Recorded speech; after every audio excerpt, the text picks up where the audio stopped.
21 pilots are headed back to Minnesota. Catch them October 12th as they bring the Clancy World Tour to the Target Center. Tickets go on sale this Friday at 10 a.m. For more info, head over to KFAN.com, keyword calendar.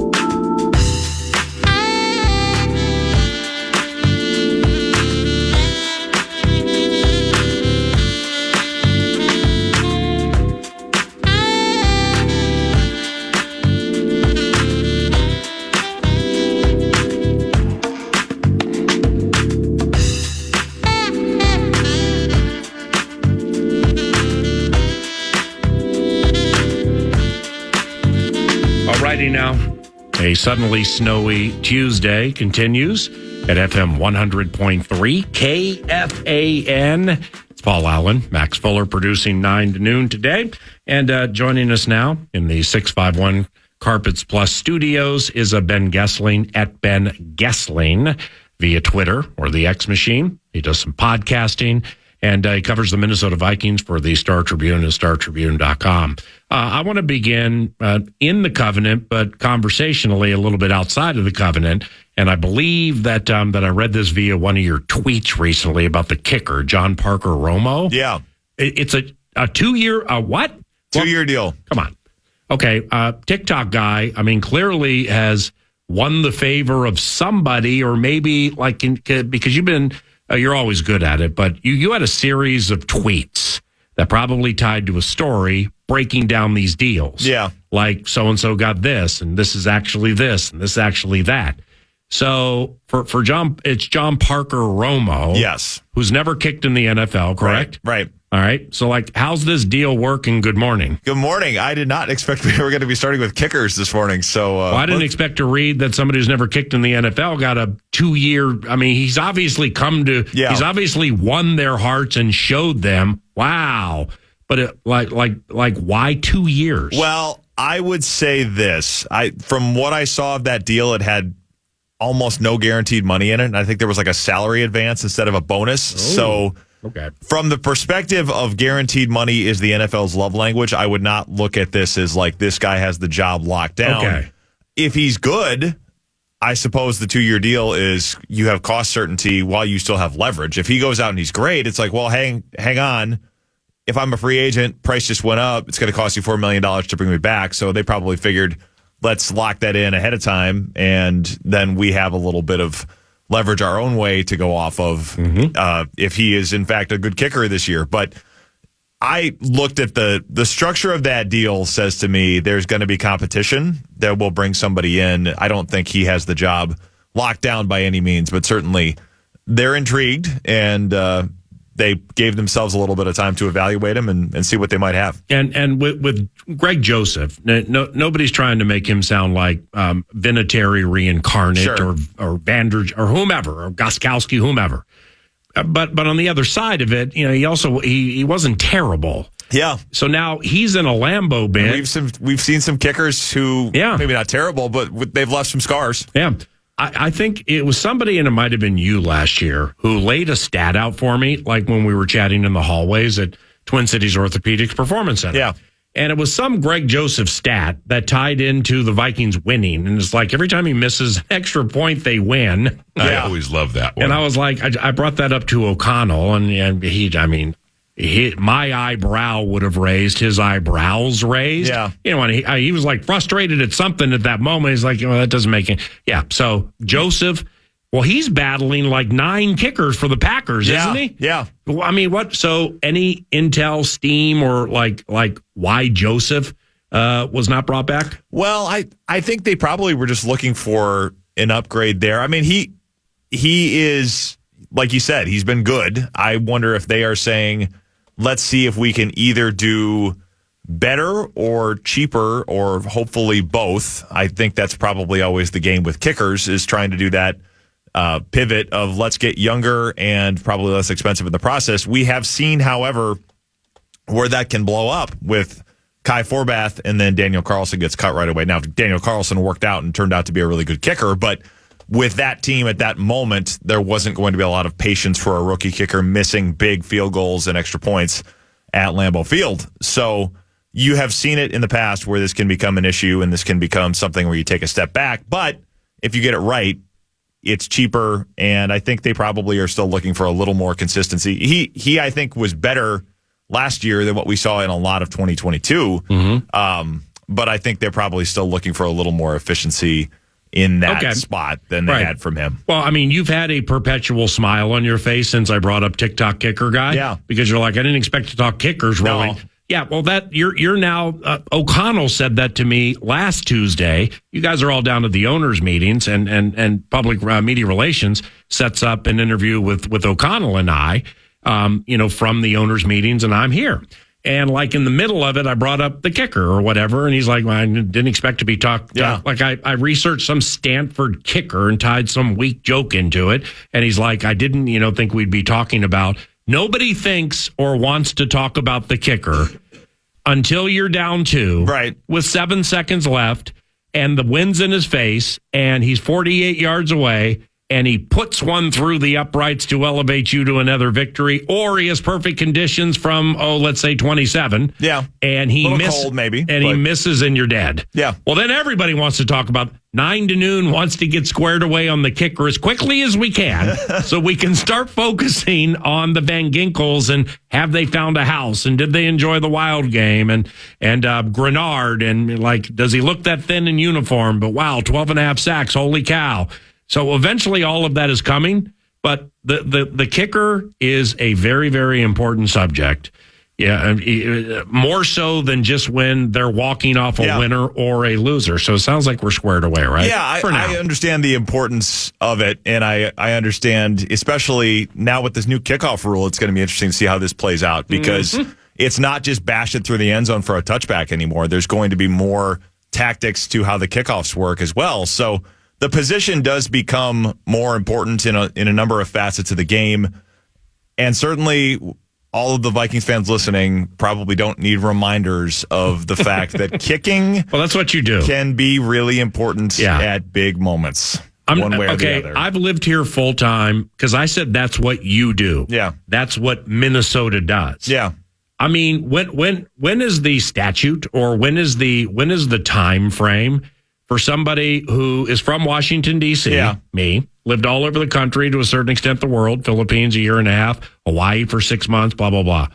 But I've lived here since 98 full time. Yeah. Like, when can I say, well, that's what we do, we dwell, and like, when am I part of that one of us covenant, or is it never? Well, I believe the Justin Guard rule on this is probably not his exclusively, but you have to be born here. Oh, geez. Like, we don't, it's not for me to grant one of us status. I mean, some of us are anointed with one of usness, and some of us just aren't. And, I got it. We can have kind of an honorary thing, I suppose, but come on, man. It's not. I didn't make the rules. It's not my rule, but maybe I was born here. Maybe, but for whatever the reason, I was left to be floating on a river, and all of a sudden picked up and grew up in Washington D.C. with a completely different group. Well, I have mean, no idea. Yeah, it is a hard thing to prove or disprove, I suppose. I give my wife a hard time about this because her parents are ones of us, and they lived in Fargo at the time. So she is not one of us. She is the daughter of ones of us, but she is not one of us. And I said, like, hey, Moorhead's right across the river. Yeah. You could have done this. Your parents could have planned ahead, take it up with them, but you're not one of us. I don't care how long you lived here. Your kids are, your husband is, you're not. Sorry. So not my rule, but that's how it works. Star Tribune, StarTribune.com, all right? And I have not read this, and I'm assuming you have. KOC at the owners' meetings and oh, no, wait, you wrote this, so of course you've read it. I hope I read it. Well, no, but the owners' video, I probably wrote it. I was thinking the Kramer one with Thielen, which I want to get into. Yeah. I looked at part of that, but I'm sure you've looked at it. But Kevin in Orlando last week, and the Vikings defense with some changes perhaps that are coming. What was that about? Well, I thought it was interesting. He brought this up with the Shaq Griffin signing that they are hoping to play a little more man defense this year. And he alluded to that a little bit. I think I asked him about it at the end of the season, that do you look at the way you played defense under Brian Flores in 2023 as this is the template, or this was the thing for this group and it will change going forward? Yeah. And, with Brian Flores, I think it's always safe to assume there's going to be changes, but Kevin O'Connell, even at the time, and this maybe even met at the combine, made it seem like, no, that was for that year, and there's going to be some reorganization of what it looks like based on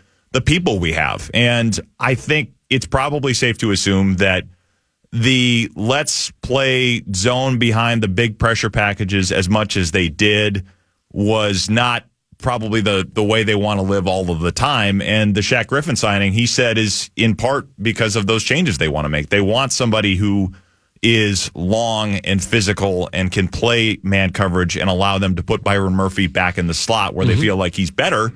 So it was interesting to hear some of that they're already kind of moving that way.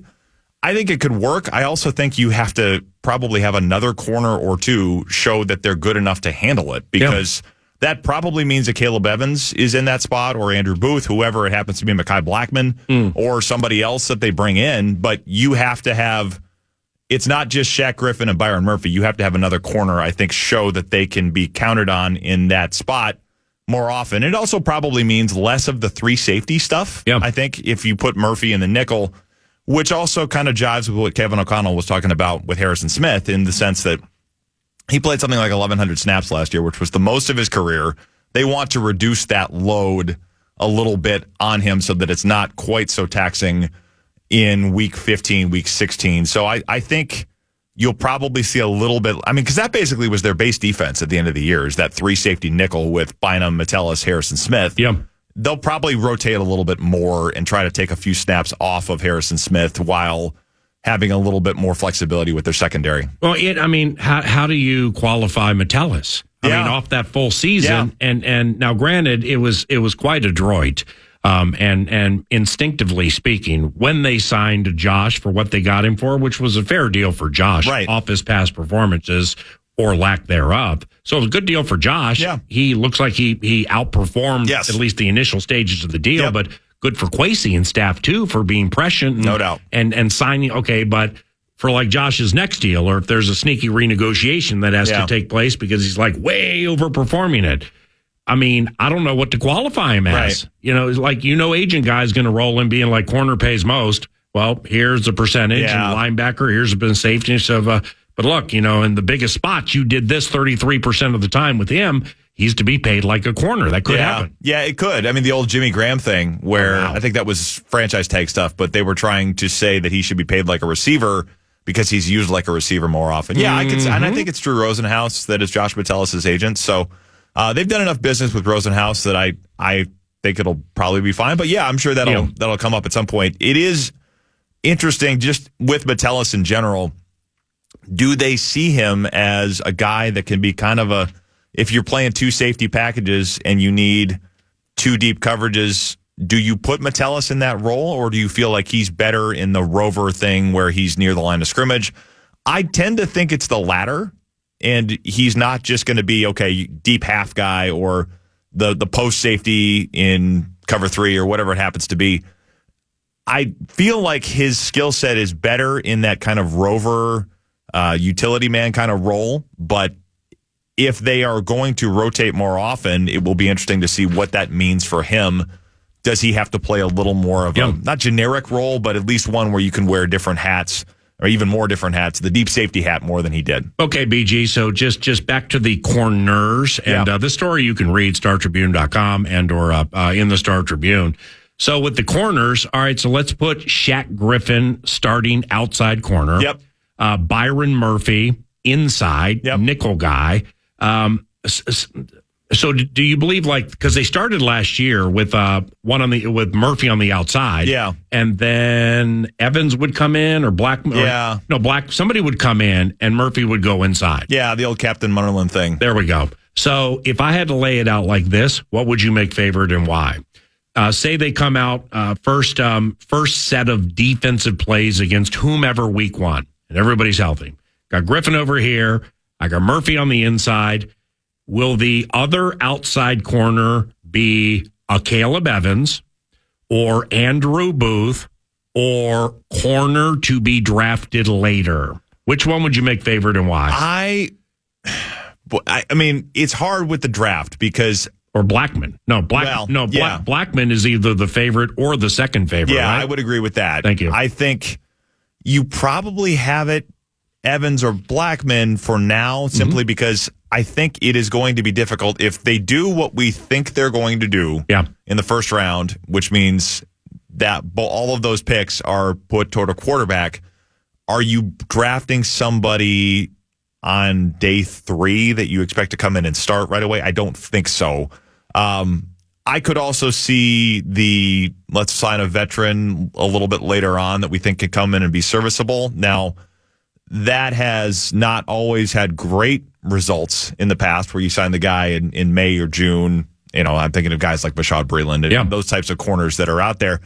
You could try to do something like that. I could see that being an option that they look at some point, because those guys that they have right now have a lot to prove. And we saw it at the end of the season. I mean, some of the biggest moments that cost them a trip to the playoffs, Caleb Evans, Mekhi Blackmon were on the business end of those things. So they both need to improve a lot. And obviously they think very highly of Durante Jones and his ability to develop guys. That's going to be important. But they definitely need one of those guys to come through. Otherwise, I think you certainly are going to have to look at options probably in that free agent kind of bargain bin a little bit later on during the spring. One of Ben's teammates is Andrew Kramer, and recently he caught up with former Vikings wide receiver Adam Thielen and did a Q&A. I've missed that story. I'm sure a lot of people have read it, but nevertheless, I know Ben has. What did that piece include that caught your eyes? Well, it was interesting to hear a little bit of his thoughts on how it ended in Minnesota. He had told Andrew something in there about he got in touch with Kevin O'Connell and Kwesi Adolfo-Mensah in the middle of the season, basically to say, hey, no hard feelings. I understand why it happened the way it did for him to leave. And I assume some of that is it's in the middle of a season with Carolina where I think when he got there, he was talking a little bit about this can be a team that contends. We have a defense. We have a young quarterback. And obviously they were at the bottom of the NFL to the point where they had the number 1 pick and it ended up in Chicago. So might have been a little bit of a cup of cold water in the face for him.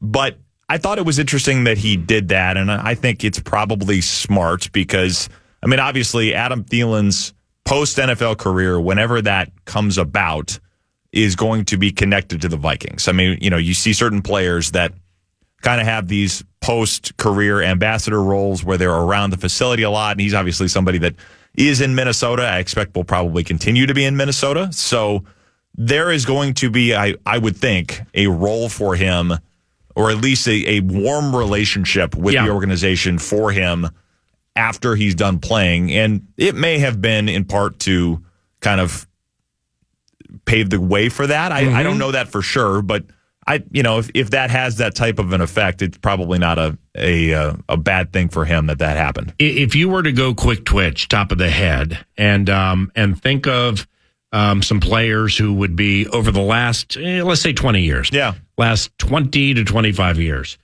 The last players who played more than a season with the Vikings who would be requested to return in ambassadorial fashion, like who would quick twitch come to mind? That there's no chance they would have this person come back as an ambassador, like Ontario Smith. Yeah. I always love that one. Yeah, there would be those. There would be, I think Jerome Simpson probably would not be very high on that list. Demetrius Underwood? Yeah, probably not. Right. Boy, I'm sure there's more. Yeah. Bernard. Fred Smoot probably would be pretty high on that list, I would think. There's one in jail right now whose name will go unmentioned. Well, yeah. That won't happen. Now, when we return, Daniels may J.J. McCarthy. If he's so inclined, because he follows it more closely than us, and he's plugged into more people than us. He's the scribe. He's Ben Goessling. Daniels may J.J. McCarthy. We're going to ask Ben to prioritize those 3 and give us a why and do it all through a Vikings lens. Be right back. You're listening to The Fan.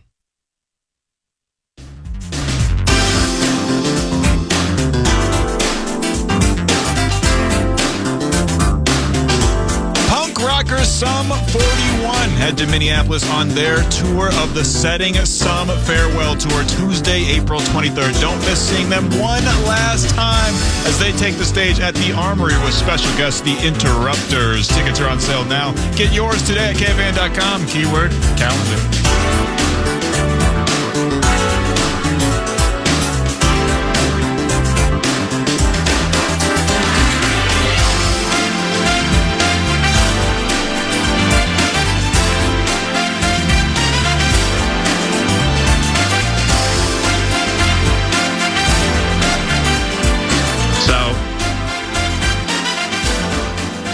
Daniels, May, J.J. McCarthy.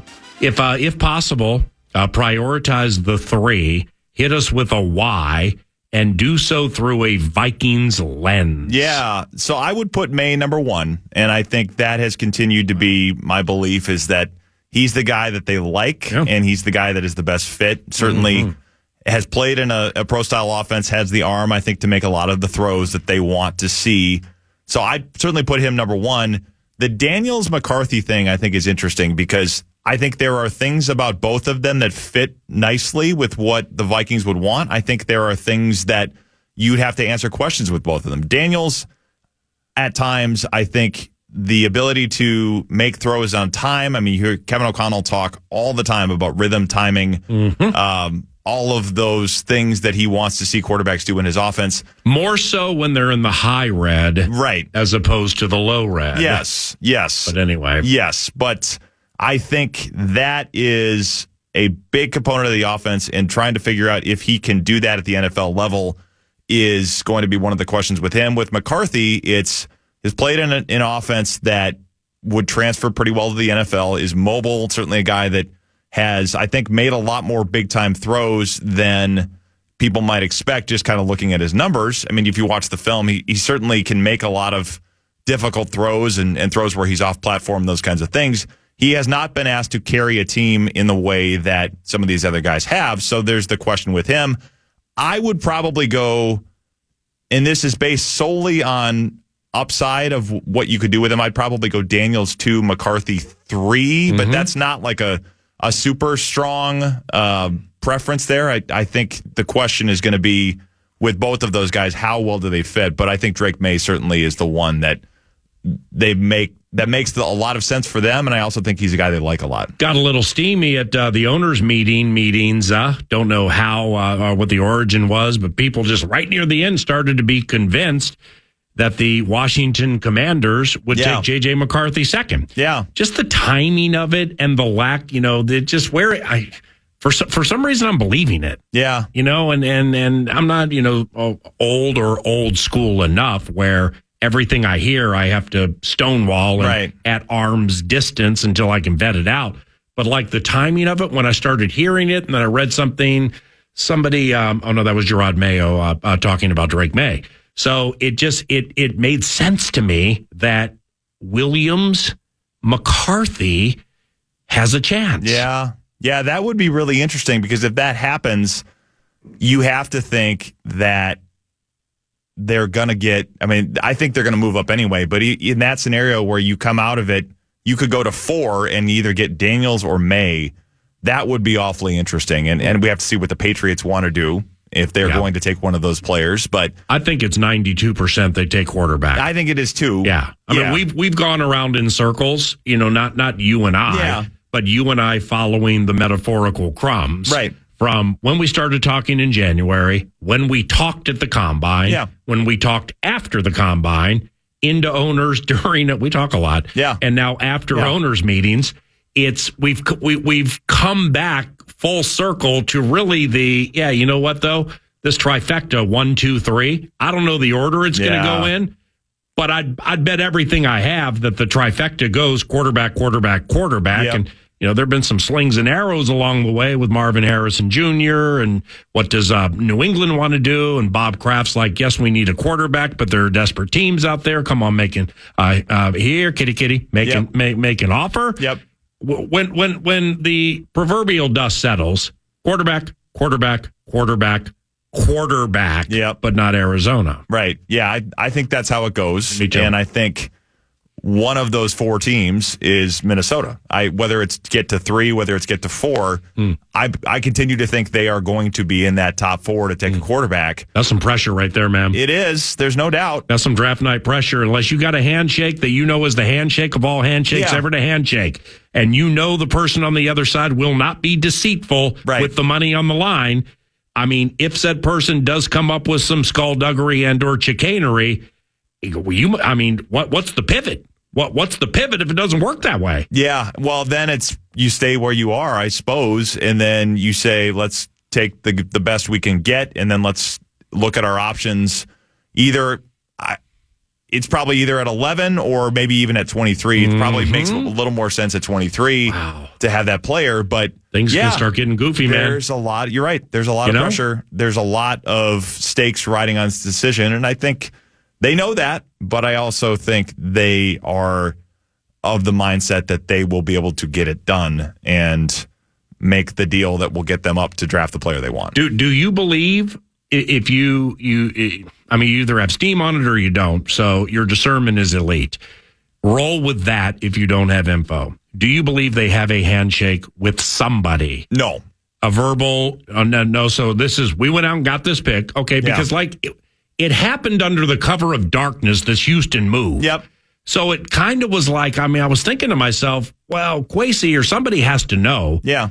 That almost like, well, go ahead and get this, and you got that, and you got these, and then that'll be good enough. That's the metaphorical handshake. Yeah. You don't think something like that took place? No, I don't. I mean, because I think if you have that, you have to be really confident, like you're saying, in that relationship, in that sort of unspoken, not on paper agreement to say, we are going to plan around this and we're good. We don't have to worry about anything else. I think they made the pick or made the trade for the pick believing that they can get up with those picks. And I think that is certainly the goal to make that happen. But no, I don't think there's like an under the table assurance that they're going to be able to move up that high, at least at the moment, because the other question would be, why isn't it done? Yeah. Good point. If you have a handshake agreement, why not just make the deal now and go for it? Unless you don't want people to think that they need to go jump you. Say it's for 4. Yeah. And then you're broadcasting to everybody that they need to jump you to 3 and offer even more to the Patriots. Great point. That'd be the only reason I could see having a handshake agreement and not announcing it. But I also think it's more of this gives us a good chance to move up, but I don't think they have anything assured to them at this point. And when you look at what Denver and or the Vegas Raiders have or don't have, or other teams have or don't have, that the 23 is brilliant. I mean, it's brilliant to get it when you got it, because now you give other teams X amount of weeks / months to know you have it. Yep. And you kind of have single-handedly potentially altered other teams' plans because they just don't want to deal with getting into a bidding war with you, Bob Kraft, and them. Yeah, it's a bit of a pre-flop raise, so to speak, to use the poker term of, hey, brilliant. We've got a really good hand. Yep. So if you want to play, you got to put your chips in right now, because we are not messing around here. It certainly sends that message. Ben Goessling, you have anything on the horizon that we should be following coming up? Star Tribune, StarTribune.com or anything? Is there a nice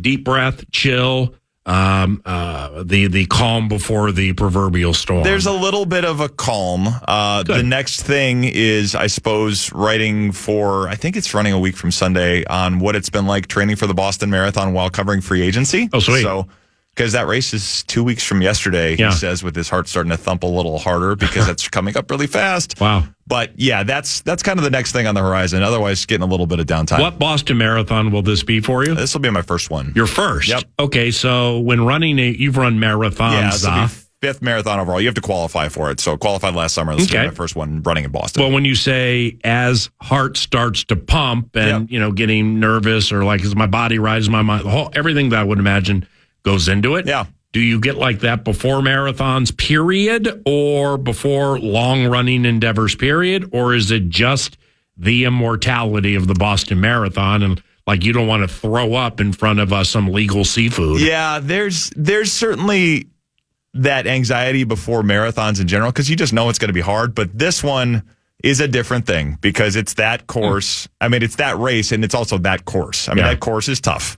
So you it's a lot of hills. Wow. It's a lot of downhills early that beat your legs up so that when you hit the uphills later, the load from the early downhills is still there. Wow. So it's, everybody says, hey, you got to be ready for Heartbreak Hill, but you also have to be ready for the downhill stuff early, and don't go out too fast. Don't spend it all early because you're going to need it later. So it's a lot of that. It's a lot of tactics, and it's just, it's going to be a grind, but it's also everything that I've heard from people that have run it before, including Guardsy's wife, who's done it a number of times.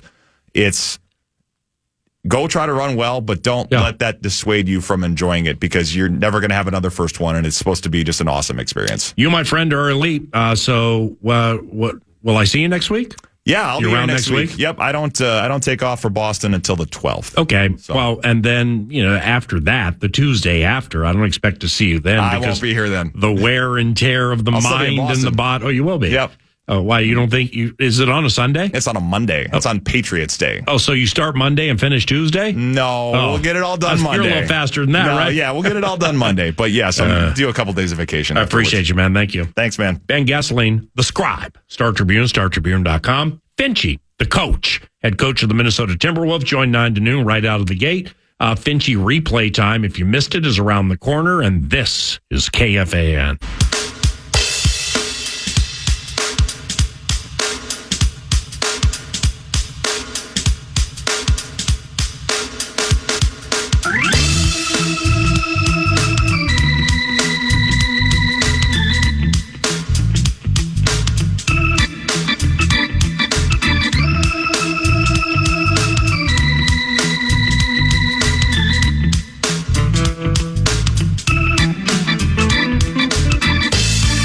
Finch, coach of the Minnesota Timberwolves, got a big one this evening against the Houston Rockets. 7 o'clock Target Center. Houston Rockets tonight. Free iHeartRadio app, Timberwolves channel.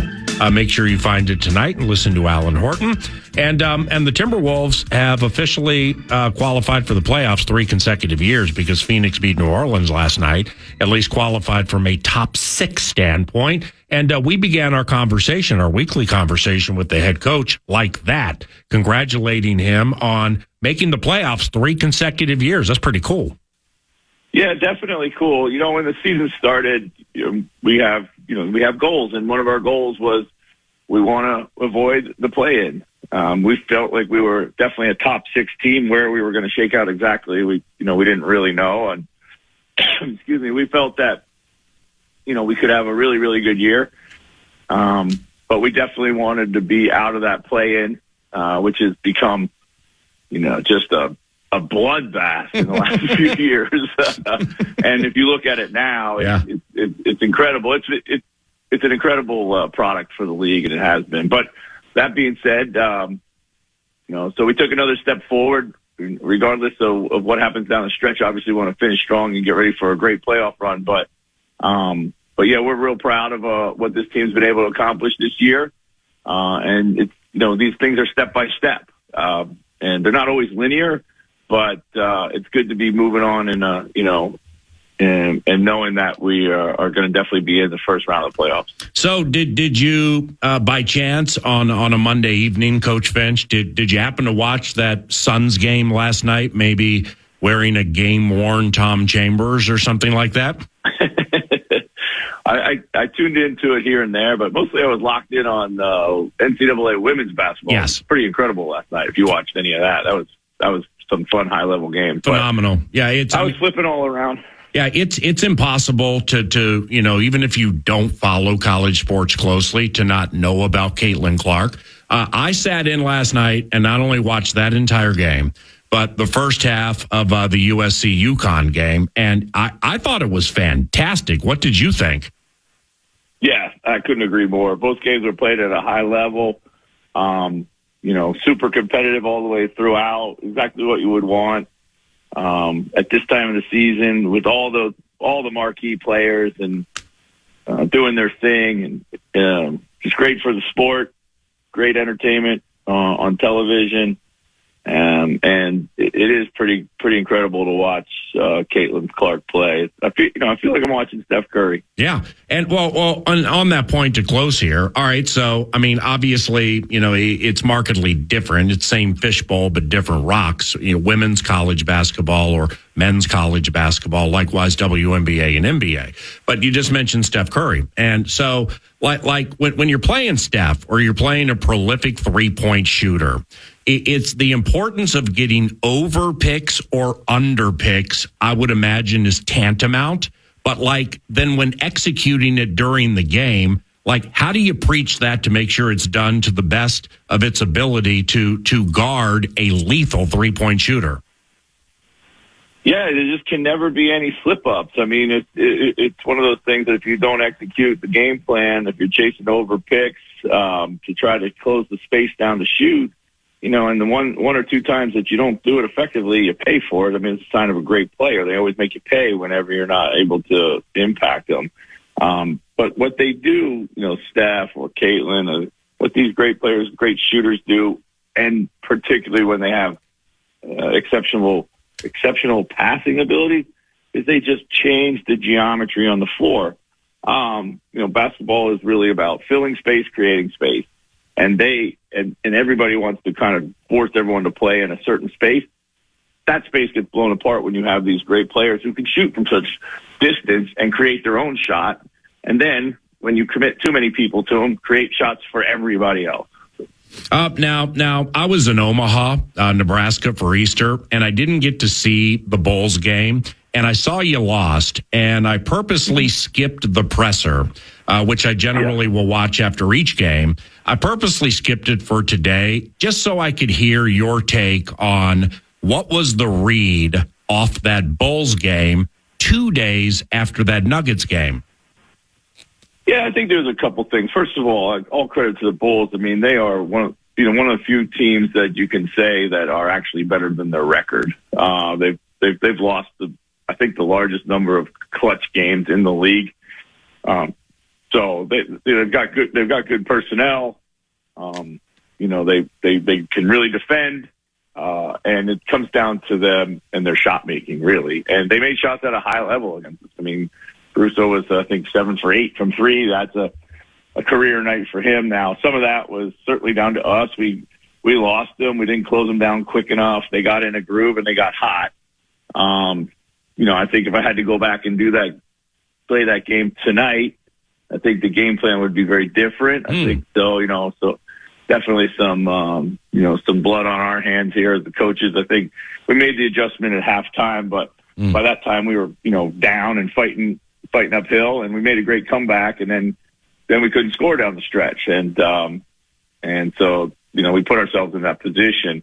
But yeah, I mean, I thought we were able to generate a lot of really good looks. We just had one of those really off shooting nights. So there's a lot of circumstances that came together. Didn't want to overreact to it. Yeah. Certainly needed the win. Would have wanted the win. But more importantly, and I've been theme with our guys right now is like, we got to be a little better at home. We've been pretty mediocre at home since the All-Star break. We are really, really good on the road. And I don't know exactly why that is. A lot of it probably is first half defense. It's just, our defense doesn't show up at home like we need it to right out of the gate. On the road, I think there's a little more heightened sense of urgency. So that's going to be a focus for us going forward. Tonight, we got a extremely hot and potent and desperate Rockets team. They put themselves right in the mix now, so they're going to be playing with all the motivation and try to get into that play-in game. And we're going to have our hands full. They play super fast since the Sangoon injury, and we're not. It's not a team you're going to be able to spot a 10, 12-point lead and then try to work your way back from, because they play fast, they create a lot of easy buckets, and they shoot the three well. So you're always putting yourself in a situation where 1 or 2 threes kind of break the game open again for them if you're chasing it all the time. Now back to Sunday for a second. We've talked about this guy before, Coach Finch.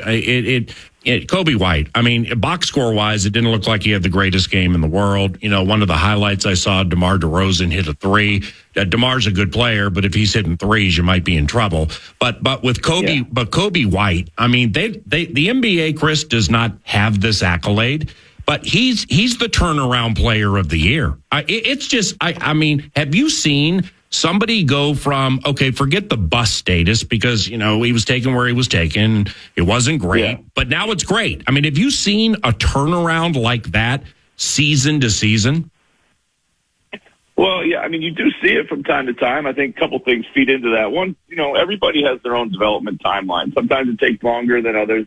And a lot of it is contextualized, what's your role? Or does your role keep changing? Have you gone through a bunch of coaching staff changes? have you been able to settle in, or have you been able to figure out who you need to be in the league? And I think, for him, his shooting, his speed has always been there. But, I think he's really just leaned into his shooting. And I think earlier in his career, when he was trying to figure things out, he probably wanted to try to score in all kinds of ways. And now he uses his shooting to set up the rest of his game. And he still has his speed, but he knows how to use that a little bit better. And they've had a pretty consistent roster construction there over the last couple of years. So his role is super well defined. So he knows exactly what his game's going to look like every night. Right. And that gives a player great confidence. He's an incredibly talented player. I think it was only a matter of time, but, just sometimes it takes maybe a year or season too longer. I mean, we're seeing it right now. Again, draw a comparison to tonight, Jalen Green. Yeah. Jalen Green is really playing well. He's playing at a super high level, and, he's playing a little bit more under control. He's taking a little bit better shots. And, those shots are going in now. And before they were kind of like hit and miss, super streaky, and a little bit wild. And that's, part of his kind of learning and growth is all coming together, and you can see it game by game. Now, Chris Finch, courtesy of Prize Picks, Daily Fantasy Made Easy, and Second Harvest Heartland. Chris is on the board. Please help if you have time or have it in you. Second Harvest Heartland, 2harvest.org. Just a couple of quickies on Friday, because seriously, man, the dominance wire to wire. And I know Jamal didn't play, and that's key, but it must have been fun to watch back and analyze, right? Yeah, it was definitely fun. I mean, our guys were up for that game. I think, we have, they're the team they're the standard in the Western Conference. They're the team that you got to beat. You got to play well against, and we've done a good job. We battled them. I think having played them the week before without any of our bigs and just fighting them to the death, and giving ourselves a chance to win that game, gave us a ton of confidence going into the game there in Denver. And plus a little chip on our shoulder. And of course, Murray is a huge piece for them. So it was a nice opportunity to take advantage of with him being out. But the guys did that. They went out, they set the tone, and they never really relented, which is what I really liked about it. Jokic has 7 assists against you guys through 3 games this season. That's amazing. I mean, and any tactics leading to that masterpiece that you can share? No, I mean, I'm not sure it's like a conscious decision to do anything to affect his passing. I'm not sure that you can if when you really get right down to it. Assists do rely on the shot making by your teammates, so there might be some of that in there. I do know that when you play Jokic, it's very fluid. You have to be doing different things throughout the game to try to keep him off balance, to try to keep the rest of them off balance. And you got to fight. You got to fight your tail off, make it hard for him. I thought Nas did a really, really good job. Kyle, of course, did a great job. And then, we were able to impact the other guys. Michael Porter Jr. has had a history of hurting us, and we were able to get out there and, close down his shots. And even when he got open ones, they didn't go in. So we were lucky in that regard. So some of it's just kind of like, the variance of shot making by his his teammates. I don't know how much of the men's NCAA tournament you're watching, but have you happened to watch for more than 10 minutes this NC State big man DJ Turner? Yeah, I have. It's been fun to watch him. I've seen a bunch of games. Not wire to wire necessarily, but enough to have a feel for how they play. He's terrific. I mean, he's outstanding to watch. And then the next layer is going to be, is there going to be a spot for him in the NBA? If so, like what kind of a role, scheme specific, things like that because of his size. How about this? Tell me what you think about this. If DJ Turner, if he works, if he works on the body and